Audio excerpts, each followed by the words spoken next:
थोड़ी खामोश या कराबदो या कनस्ताइन। पहले तो मीडिया का मैं बड़ा शुक्रगुजार हूँ कि कल वो सब आ गए और ख़ुद उन्होंने देखा कि कितने दहशतगर्द यहाँ छुपे हुए हैं। उसकी वजह से जो प्लान बना हुआ था, सारा ज़मान पाक के चारों तरफ पुलिस नाके लग चुके थे और तैयारी हुई थी धावा बोलने की, वो क्योंकि आपने सब ने जाके एक्सपोज कर दिया कि यहाँ कोई दहशतगर्द नहीं, तो उसकी वजह से ये मेरा घर बच गया। लेकिन जो मैं चीज़ कहना चाहता हूँ वो ये कि गवर्नमेंट को नाम लेना चाहिए।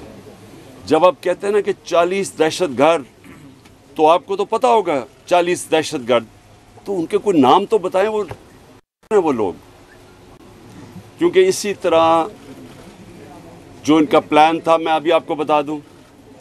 इन्होंने जिस तरह मेरे घर के ऊपर पहली दफ़ा दावा बोला था, सारे घर को तोड़ फोड़ कर दी और ऊपर क्लैशनिकोव्स ले गए और छोड़ के जी क्लैशनिकोव्स मिली और पता नहीं कोई बोतलें भी दिखाई कि जी वो पेट्रोल बम थे। तो किसी अब यहाँ कोई आदमी नहीं था, तो किसको पता कि वो यहाँ अगर इसी तरह का दावा बोल देते और उसके बाद ये 40 लोगों को यहाँ बैठा देते और कहते देखिए जी दहशतगर्द तलब हो गए। इसलिए आपके आने की वजह से ये रुक गया। मेरी ये रिक्वेस्ट है हुकूमत से कि ये जो हरकतें आप कर रहे हैं, इससे कभी भी पॉलिटिकल पार्टी नीचे नहीं जाती, वो मजबूत होती है। क्योंकि पॉलिटिकल पार्टी अगर उसका वोट बैंक है और वो बढ़ता जा रहा है तो वो ऊपर जा रही है, और अगर आप उनकी पूरी मदद भी कर दें, जिस तरह पीडीएम है, जितनी भी मदद कर दें, लेकिन अगर उसका वोट बैंक नीचे जा रहा है तो वो कुछ भी नहीं कर सकते। और ये जो इसके ऊपर भी मैं बात करना चाहता हूँ कि हमारे कई लोग पार्टी छोड़ रहे हैं। मैं ये समझता हूँ कि इनमें से खैर कई तो खैर मैं इतना जानता नहीं हूँ, लेकिन मुझे एक के ऊपर सबसे ज़्यादा अफसोस है। वो मेरा बहुत पुराना हमारी पार्टी के, जिसने बड़ी जान मारी है, आमिर कियानी की, तो मुझे बड़ा अफसोस हुआ उसके जाने का। लेकिन इनके ऊपर बहुत प्रेशर है और हर कोई प्रेशर नहीं ले सकता। तो ये मैं अपने लोगों को भी कहता हूँ कि उनको कोई बुरा भला ना कहे। जिस तरह का प्रेशर पड़ा हुआ है आज, इस मुल्क की तारीख में कभी लोगों के ऊपर ऐसा पॉलिटिशियंस पे प्रेशर नहीं पड़ा। पकड़ के लोगों को जेलों में डाल रहे हैं, फैमिलीज घरों में घुस रहे हैं, औरतें हैं, फैमिलीज औरतें हैं वहाँ, उनको औरतों को साथ उठा के शेरिया अफरीदी और उसकी बीवी ले गए जेल में। ये कभी हुआ है पाकिस्तान में? कभी कि किसी उमर उस्मान डार के घर में घुस के सारा घर तोड़ दिया और उसकी वालदा से जो उन्होंने किया, ये कभी इस मुल्क की तारीख में हुआ है?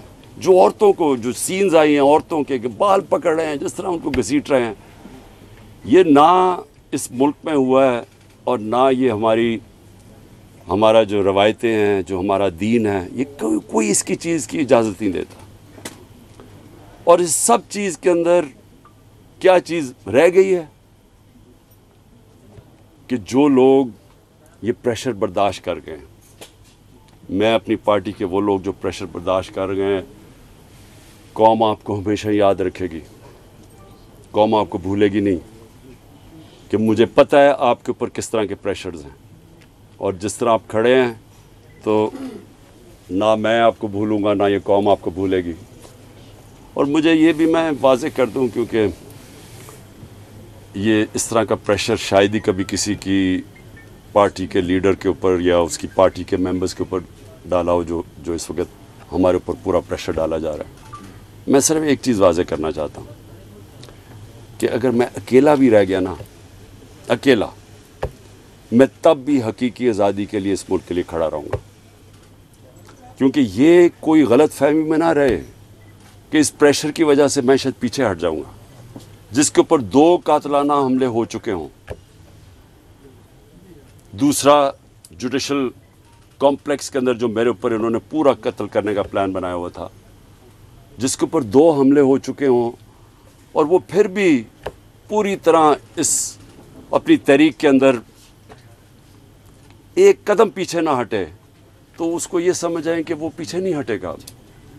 और जो मैं फिर से कहता हूँ कि जो आज मेरे साथ खड़े रह गए हैं, मैं तो अपनी बात नहीं करता, ये कौम आपको याद रखेगी, क्योंकि कौम को भी पता आप किस तरह के प्रेशर ले रहे हैं।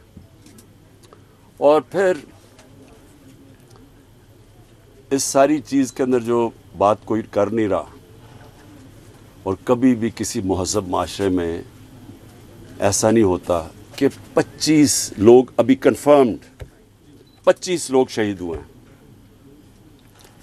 सब के किसी के पास कोई हथियार नहीं था, पुरअमन एहतजाज कर रहे थे और उनको सीधी गोलियां मारी गई।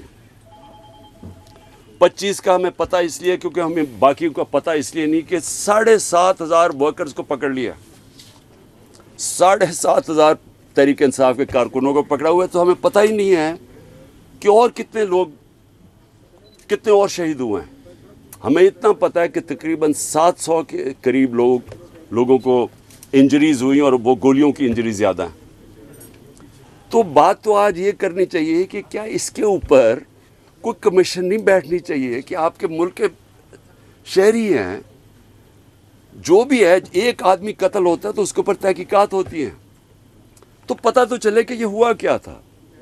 और मैं आज आप सबके सामने कह रहा हूं कि जब भी इंडिपेंडेंट कमीशन बैठेगी, इसके अंदर एक मुनज़्ज़म साजिश आपको नजर आएगी। प्लान किया हुआ था सब कुछ, क्योंकि मुझे तो शुरू में पता ही नहीं, मैं तो जेल में था 4 दिन, मुझे तो ये नहीं पता कि हो क्या रहा था। तो मैं जब बाहर निकला जेल से, उन्होंने कहा जी तबाही हो गई, ये हो गया, घर जलाए गए, कोर कमांडर। मैं भी हैरान, ये हुआ क्या है? क्योंकि 27 साल में एक दफ़ा बताओ कि कभी कोई इस तरह की जला घराव कुछ हुआ है 27 साल में? जब मुझे गोलियां लगती हैं तब तो, और मैं एक आर्मी ऑफिसर को नाम लेता हूं उसका, इंटेलिजेंस ऑफिसर को, तब तो कोई नहीं जलाता, कब तो कोई बिल्डिंग नहीं जलती। तो ये एकदम क्या हुआ है? तो इसका हमें अब मुझे पूरी तरह अंदाज़ा, और मैं आज डिमांड करता हूं कि जब और बनाई जाए, क्योंकि ये बहुत बड़ा मुल्क के अंदर 4 दिन जो हुआ है, एक इंडिपेंडेंट कमीशन बनाई जाए। और इंडिपेंडेंट कमीशन में क्या चीज़ सामने आएगी, मैं अभी आपको बता देता हूं क्या चीज़ सामने आएगी, क्योंकि मेरे सामने तो अब फैक्ट्स आ गए हैं। हम आपको सबूत देंगे कि कैसे प्लान करके लोगों को हमला करवाया गया है फौजी इमारतों के ऊपर। पिंडी के अंदर पुलिस ने पीछे से, क्राउड आगे खड़ा था, पीछे से पुलिस ने इनके ऊपर टेयर गैसिंग करके उनको जीएचक्यू की तरफ धकेला है, और रास्ते में कोई पुलिस नहीं थी जीएचक्यू के। यहां जो हुआ है, अब हम लाहौर जानते हैं, मैं तो पैदा यहाँ हुआ, ये पास ही तो है, 3-4 मील यहाँ से है वो कोर कमांडर। कभी सुना है कि कोर कमांडर लिबर्टी से लोग चल रहे हों और कोर कमांडर घर पहुंच रहे हों और वो खाली पड़ा हो वहाँ कोई यानी कोर कमांडर इतनी बड़ी पोजीशन होती है, उसको ऊपर कोई बचाने वाला नहीं है। वो सीसीटीवी कैमरा किधर हैं? वहाँ सीसीटीवी कैमरा लगे होंगे, पता तो चले वो कौन सी शक्लें थी जिन्होंने जलाया। अब तक तो सामने आ जाना चाहिए था सब कुछ। टीवी पे इतनी ज़्यादा प्रोपेगेंडा चल रहा है, कम से कम वो शक्लें तो दिखा दें सीसीटीवी कैमरा पे किन लोगों ने जलाया था वो कोर कमांडर का घर। और क्या आपको हमारी डॉक्टर यास्मीन, मेरी बहनें वहाँ बाहर खड़ी होकर कह रही हैं कि आपने अंदर नहीं जाना। कौन था जिसने अंदर उनको किया है? वही लोग थे जिन्होंने मियाँ वाली के अंदर जहाज चौक पे सब, जब वहाँ पुरअमन एहतजाज करे, उन्होंने कहा जी ये इसको जलाना है जहाज़ को। वो भी वहाँ से रिपोर्ट्स हैं कि वो उनको आगे कह रहे थे कि आपने ये करना है। पेशावर में वही रिपोर्ट्स आ रही हैं कि अंदर घुसे हुए थे लोग जो आप उकसा रहे थे क्राउड को। देखिए 27 साल में कभी किसी ने इस तरह की कोई हरकत नहीं की, तो एकदम ये जो सब कुछ हुआ है, तो इसके ऊपर बहुत ज़रूरी है इन्वेस्टिगेशन की, क्योंकि ये इस साजिश में ये चीज़ भी आएगी कि प्लान बनाया गया है कि किसी तरह तहरीक इंसाफ को फ़ौज के सामने खड़ा किया जाए और फ़ौज के ज़रिए तहरीक इंसाफ को ख़त्म किया जाए। ये प्लान बनाया हुआ है। ये ख़तरनाक है मुल्क के लिए। ये पीछे पीडीएम है। यही हुआ था 1971 में। 1971 में क्या हुआ था? इलेक्शन जो जीत गया था, जो प्राइम मिनिस्टर था, जिसको बनना चाहिए था प्राइम मिनिस्टर, एक पॉलिटिशियन ने साजिश की फौज के साथ मिलकर और उसको बजाय प्राइम मिनिस्टर बनाने के उसके खिलाफ मिलिट्री एक्शन करवाएगा और मुल्क टूट गया। ये वही प्लान बन रहा है। इलेक्शन में मुकाबला नहीं कर सकते। 37 में से 30 बाय इलेक्शन हार चुके हैं। तो अब इनको ये नजर आ रहा है कि ना किसी तरह फौज के सामने खड़ा करो। कौन अपनी फौज से लड़ता है मुझे बताएं? अगर फौज से लड़ेगा तो क्या मुल्क ही हारेगा ना? कभी कोई लड़ता है? ये जो सारा कराया जा रहा है, जो उकसाया जा रहा है, इससे किसको फायदा होगा? सिर्फ ये पीडीएम को ही फायदा है ना। मुल्क की तो जमहूरियत भी तबाह। अब ये सोच ले कि यहाँ केयर टेकर का अब क्या काम रह गया, इनकी क्या कानूनी हैसियत रह गई है? 90 दिन पूरे हो गए हैं। इनका तो काम था इलेक्शन करवाने के लिए आना। इनको तो अब तक अब इनका काम क्या है? यानी इनकी कौन सी कानूनी हैसियत रह गई है? और 70% पाकिस्तान है, पंजाब और पख्तूनख्वा। अब आज वहाँ कोई रिप्रेजेंटेटिव गवर्नमेंट नहीं है क्योंकि इन्होंने इलेक्शन नहीं 90 दिन में करवाया, आइन को तोड़ा है। गवर्नमेंट ने, फेडरल गवर्नमेंट ने मिल के केयर टेकर गवर्नमेंट और इलेक्शन कमीशन के साथ मिल के साजिश की है। तो इसका कौन जिम्मेदार है? और ये सारा एक साजिश का हिस्सा है कि किसी ना किसी तरह इस मुल्क में इलेक्शन ना करवाओ और पहले वही लंदन प्लान का हिस्सा कि तहरीक इंसाफ को क्रश करो, इमरान खान को जेल में डालो या साइड पे करो और मरवा दो उसको। ये सारा वो प्लान का हिस्सा है। लेकिन सवाल आखिर में मेरा ये है कि क्या पाकिस्तान जीतेगा इससे? क्या हमारी जमहूरियत को फ़ायदा है, हमारे इदारों को, हमारे आइन को? ये तो सारा तबाह हो रहे हैं इसी प्रोसेस के अंदर। खान साहब ये बताइएगा कि जो आइंदा आने वाला सेटअप जिसकी बातें बाज़गश्त इक़्तिदार की राहदारियों में सुनाई दे रही हैं, वो ये है कि 3 साल का एक हाइब्रिड सिस्टम लॉन्च कर दिया जाए। आप कहीं फिक्स हो जाएं और उसके बाद फिर 3 साल बाद जाके कहीं इलेक्शन हो। ऐसी सूरत हाल में पाकिस्तान तहरीक इंसाफ कहाँ खड़ी है? अगर 14 मई भी गुजर गई, आने वाले दिन भी गुजरते जा रहे हैं, इलेक्शन की डेट आपको मिल नहीं रही, पार्टी के लोग आपको छोड़ के जा रहे हैं, NCA का स्कैंडल आपके सर के ऊपर खड़ा है, ऐसे में आप कहाँ देखते हैं पार्टी कहाँ स्टैंड? देखिए, कोई भी रास्ता लोगे ना, आज पाकिस्तान जिधर खड़ा है, आप साफ और शफाफ इलेक्शन के अलावा जो भी रास्ता लोगे वो पाकिस्तान की तबाही है। मुझे कोई समझा दे, आज किसी दानिश्वर से पूछ लें, आज उसे बता दें कि पाकिस्तान ये ख़ास तौर पे जो माशी दलदल में फंस गया, पाकिस्तान की तारीख की सबसे ज़्यादा महंगाई है। आज ब्लूमबर्ग कहता है कि पाकिस्तान में श्रीलंका से ज़्यादा महंगाई हो गई है जब श्रीलंका में पब्लिक सड़कों पे आई थी। तो सवाल ये है कि इससे निकलना कैसे है? कोई सारे दानिश्वर आपको एक बात कहेंगे कि पहले साफ़ और शफाफ इलेक्शन करवाओ ताकि सियासी इस्तेकाम आए और उसके बाद फिर आपकी माशत ठीक होगी। ये सब कहते हैं।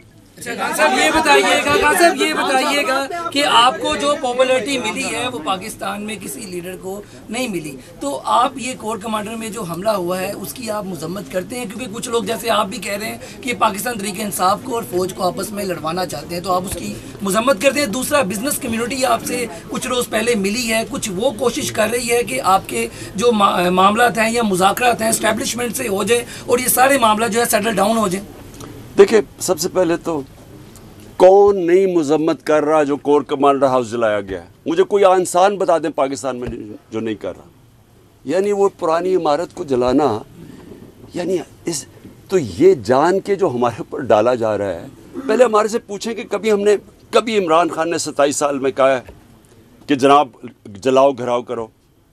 हमेशा पुरअमन एहतजाज का है, कानून और आइन के बीच में रह के। ये मेरा 27 साल का है भाई। जब मुझे गोलियां लगी हैं तब तोड़फोड़ नहीं हुई, तब जलाओ नहीं किया। तो इसलिए एक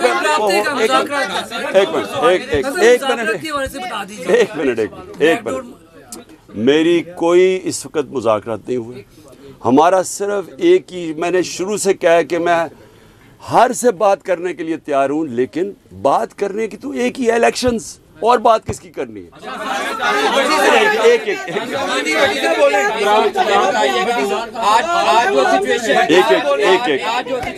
आज जो सिचुएशन तहरीक इंसाफ के साथ बनी हुई है, सूरत हाल बनी हुई है, आप नहीं समझते कि आप ना कौमी असम्बली से निकलते, ना खैबर पख्तूनख्वा की असम्बली तहलील करते, ना पंजाब की असम्बली तहलील करते, तो आप मुनज़्ज़म तरीके से पार्लियामेंट के अंदर बैठ के जमहूरी तरीके से अपनी जद्दोजहद करते, शायद आप अपने मकसद में कामयाब होते, क्योंकि इलेक्शन डिमांड थी वो तो पूरी नहीं हुई।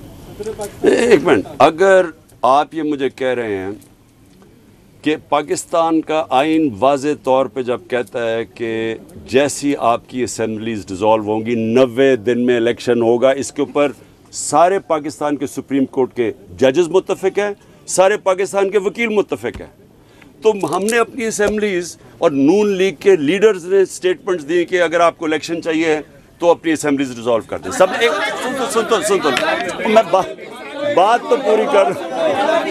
अब मुझे ये बताएं, एक अब मुझे ये बताएं कि अगर लोग आइन पे नहीं चलने के लिए तैयार तो उसमें मैं क्या करूं?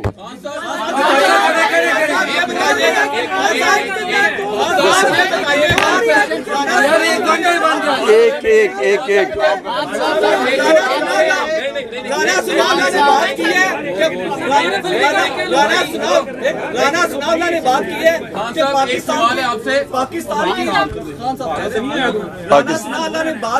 पाकिस्तान की सबसे बड़ी पार्टी है पाकिस्तान तहरीक इंसाफ।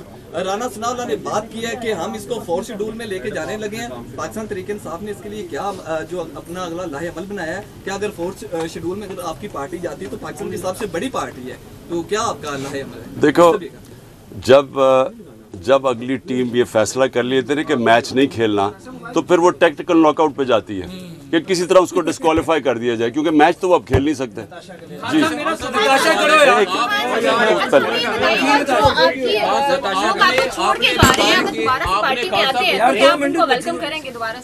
देखिए, वो मैं नहीं अभी कह सकता, क्योंकि मुझे नहीं कुछ ऐसा है छोड़ के जा रहे हैं आपके लोग। मैं ये नहीं कह सकता कि मैं उनको वापस लूंगा या नहीं लूंगा, लेकिन मैं ये जरूर कहूंगा कि मेरी सारी हमदर्दियां उनके साथ है। एक मिनट, क्योंकि उनके ऊपर बड़ा मुश्किल वक्त गुजरा है, उनके ऊपर जो प्रेशर पड़ा है ये मुझे पता है। इसके बाद अभी आपने कहा है कि मैं अकेला भी रह जाऊं, मैं अपने मौक़िफ़ से पीछे नहीं हटूंगा। आप भी अपने मौक़िफ़ से पीछे नहीं हटना चाह रहे, जो आपके साथ जो आपके खिलाफ है वो भी पीछे नहीं हटना चाह रहे, तो हम मुल्क की तबाही देखें मुस्तकबिल में। देखें, अब मेरे खिलाफ है कौन? इनको तो छोड़ देना, पीडीएम को, ये तो इनकी तो हैसियत ही नहीं है। आज देखें, मेरी उनसे कोई लड़ाई नहीं है, गुस्सा उस तरफ से है, वो मुझे अभी तक नहीं पता क्यों। या आप यकीन करें कि मुझे नहीं पता क्यों, क्योंकि मेरी उस तरफ कोई लड़ाई नहीं है। जी बारी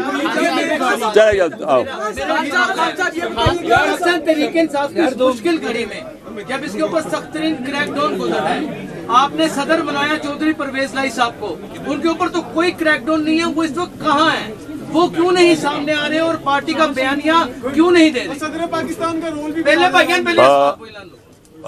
परवेज लाई के घर में जो हुआ है, उसका बत्तर बंद गाड़ी ने उसका घर तोड़ा है, जो औरतों से हुआ है, जिस तरह का वो, यानी क्योंकि मुझे तो पता है मेरे घर में वो हुआ है, मेरी बीवी अकेली, यहाँ बत्तर बंद गाड़ी ने दरवाज़ा तोड़ा और यहाँ 40 पुलिस वाले चारों ऊपर नीचे। यानी देखें, जो ये किया जा रहा है ना, मैं सिर्फ आपको एक बात बताना चाहता हूँ, ये इस मुल्क की तारीख में नहीं हुआ, और मुझे समझ नहीं आ रही कि इससे अचीव क्या करने की कोशिश करें। मुझे सिर्फ एक ही समझ आ रही है कि 1 साल से पार्टी को ख़त्म करने की कोशिश की जा रही है, वो पार्टी और मजबूत होती जा रही है, वोट बैंक और बढ़ता जा रहा है।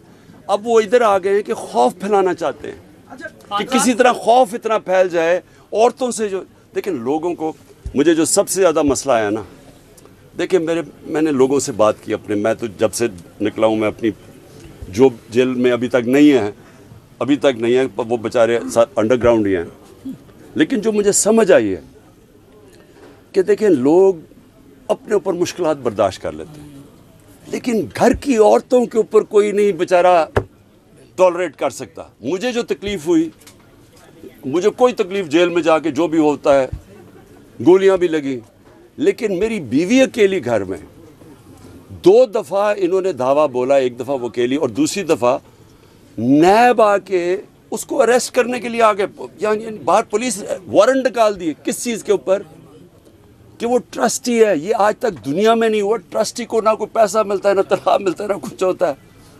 वो ट्रस्टी होने के ऊपर एक और ट्रस्टी भी किसका? अल-कादर का उसका है क्या कि सीरत नबी के ऊपर रिसर्च करनी है, यानी वो यूनिवर्सिटी है जो बच्चों को नबी सल्लल्लाहु अलैहि वसल्लम की लीडरशिप क्वालिटी से खड़ा करना है।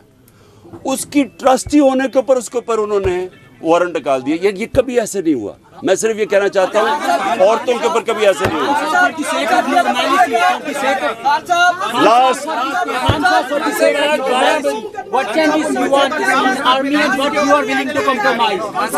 12 बजे फिर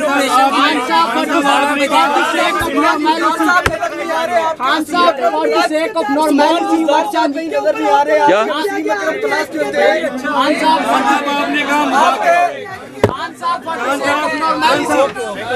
थैंक यू।